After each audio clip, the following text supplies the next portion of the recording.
మనం అందుకే ఈసారి ఏం చేస్తున్నామంటే 11 అడుగుల కొబ్బరికాయల లింగము, అలాగే 1.5 అడుగులు, సుమారు 1.5 అడుగుల పైన 100 గోమయ లింగాలు ఇక్కడ ఉంది. మృదావా గోమయేనాపి శివగీత ప్రమాణం ప్రకారం, పరమేశ్వరుడి వాక్యం ప్రకారం, పరమేశ్వరుల వారి ఆదేశం ప్రకారం మహాదేవ్ శక్తి సంస్థాన్ ట్రస్ట్ ఆధ్వర్యంలో ఈ శివరాత్రికి 100 గోమయ లింగాల ప్రతిష్ట, 11 అడుగుల కొబ్బరికాయ లింగ ప్రతిష్ట.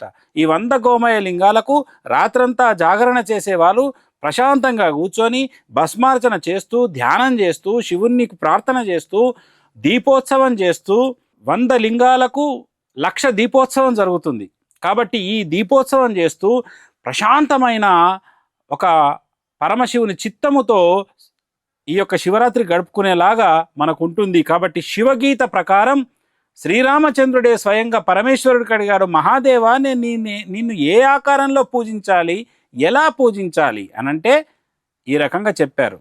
శివ పూజకు నా ప్రతిమను లోహముతో, తగరంతో, కంచుతో, ఇత్తడితో పూజించవచ్చు అని చెప్పి మనకు శివుడు అద్భుతంగా చెప్తా ఉన్నారు.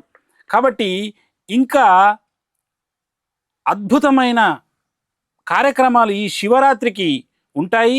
పరమేశ్వరుడు శ్రీరామచంద్రమూర్తికి బోధించినటువంటి గొప్ప అద్భుతమైన తత్వం శివగీతను ఆ రోజు నేను శివరాత్రి నాడు మీ అందరికీ బోధించబోతున్నాను.